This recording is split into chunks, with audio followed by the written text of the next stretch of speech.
Hello friends, welcome to study stage. आज हम लोग अभाज्य गुणनखंड विधि से एलसीएम निकालना सीखेंगे। तो सबसे पहले हम लोग समझते हैं कि अभाज्य गुणनखंड विधि क्या है। बहुत ही आसान सा तरीका है अभाज्य गुणनखंड विधि से एलसीएम को निकालना। तो चलिए समझते हैं इसको।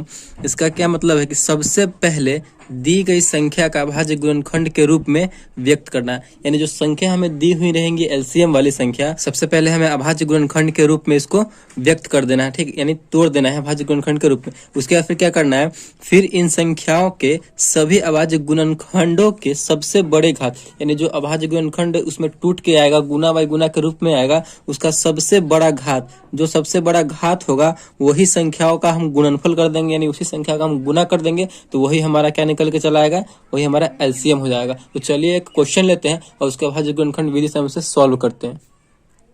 तो आपके सामने क्वेश्चन है 16, 32, 48 का एलसीएम ज्ञात करना है। इसका यानी एलसीएम ज्ञात करना है तो हमें बारी बारी से मतलब 16 का, 32 का, 48 का अभाज्य गुणनखंड के रूप में तोड़ना। तो सबसे पहले हम 16 को तोड़ते हैं अभाज्य गुणनखंड के रूप में।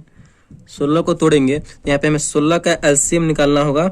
भाग विधि से इसको निकालना था, या फिर आपको अगर आता है तो 2/2 ऐसे करके गुना के रूप में तोड़ सकते हैं। तो ऐसे लेकिन सिंपल होगा, ऐसे भाग विधि से निकालना एलसीएम सिंपल होगा। जिसे हम 2 से लगाते हैं, 2 से ये लगाएंगे तो ये 2 से 16 में कितना बार में कट जाएगा, 8 बार में कटेगा, 8 दूना 16। फिर 2 से लगाएंगे तो 2 से लगाने का मतलब क्या है कि आधा आधा करके आप लिखते चले जाइए। 4 हो गया, फिर 2 से लगाएंगे तो 2 दूना 4, 2 बार में कट गया। तो कितना, 1 2 3 4, यानी 4 बार 2 है। तो हमें ऐसे ही लिखना है 1 2 3 4, यानी 16 जो है 2 2 2 करके अभाज्य गुणनखंड इसका टूट गया। अगर आप इसको गुना करके देखेंगे तो आपका 16 आ जाएगा। 2 दूना 4, 4 दूना 8, 8 दूना 16। इसी प्रकार हमें बनाना है। ठीक, अब हमें क्या करना है, फिर 32 का जितना आपको संख्या दिया रहेगा उसका बारी बारी से हम एलसीएम निकालेंगे भाग विधि से, और उसका गुणनखंड जो आएगा लिखते चले जाएंगे। फिर यहाँ पे आपको रफ में 32 का निकाल लेना है। 32 का निकालेंगे तो 2 से लगने वाला हो तो 2 से लगा देंगे। 2 से लगाने का मतलब क्या, उसका आधा सीधे लिखते चले जाएंगे। 16 दूना 32, फिर 2 से लगाएंगे तो कितनी बार में कटेगा, 16 8 बार में।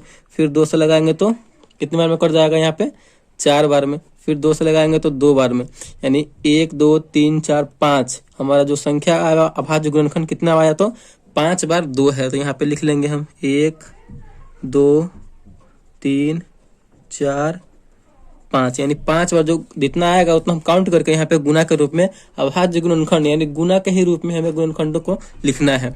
तो 1 2 3 4 5 बार हमारा हो गया। हमारा 32 का भी हो गया काम। अब क्या है, 48। तो यहाँ पे हम 48 का लिखेंगे। फिर वही हमें रूल क्या, 48 का भी हमें निकाल कर चले जाना है। फिर 2 से लगाएंगे तो कितनी बार में ये कट जाएगा, तो 24 बार में आराम से कट जाएगा। ठीक ना, तो 24 बार में 24 दूना 48। फिर 2 से लगाएंगे तो 12 दूना 24। फिर 2 से कितने बार में कटेगा, तो 6 बार में, 6 दूना 12। फिर 2 से कितनी बार में कटेगा, तो 3 बार में, 3 दूना 6। अब ये कटने वाला नहीं, यानी ऐसे भी कर सकते, 3 से लगाएंगे तो 1, हमारा ये पूरा 1 आना चाहिए इसमें। तो कितना आया, 1 2 3 4, यानी 4 बार 2 है और 1 बार 3 है। इसको हमेशा ध्यान रखना, 4 बार 2 है काउंट कर लीजिएगा, और 1 बार 3 है। तो 4 बार 2 लिखिए, 1 2 3 4, और 1 बार 3 है तो 1 बार हम 3 लिख दिए। अब हमारा ये पूरा अभाज्य गुणनखंड के रूप में टूट गया, 16 32 और 48। तो हमें क्या करना है, इसको हमें करने के लिए, और इसमें हमें देखना है कि इसमें कौन कौन सी संख्या, यानी 2 है और 3 है। इसमें 2 ही अभाज्य गुणनखंड है, 2 है, देखिए इसमें 2 है, 2 है, और इसमें एक 3 है। ये 2 अभाज्य गुणनखंड वाली संख्या है। तो इसको आप ऐसे भी लिख सकते हैं, 1 2 3 4, यानी 2 का पावर 4 भी लिख सकते हैं, क्योंकि 2 जो है 4 बार आया हुआ है। 1 2 3 4 5, 2 जो है कितनी बार आया हुआ है, 5 बार, तो इसका हम पावर 5 लिख लेंगे।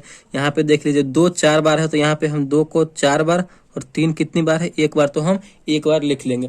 अब यहाँ पे हमने अभाज्य गुणनखंड में क्या पढ़ा था कि अभाज्य गुणनखंड के रूप में तोड़ने के बाद फिर इन संख्याओं के सभी अभाज्य गुणनखंडों के सबसे बड़े घात, अब इसमें हमें सबसे बड़े घात ले लेना है। जो जिसका सबसे बड़ा घात होगा उसी संख्या को हमें गुणनफल कर देना है। तो देखिए 2 का पावर 4 है, 2 का पावर 5 है, 2 का पावर इसमें 4 है, तो सबसे बड़ा घात किसका हुआ, तो इसका हुआ इसमें।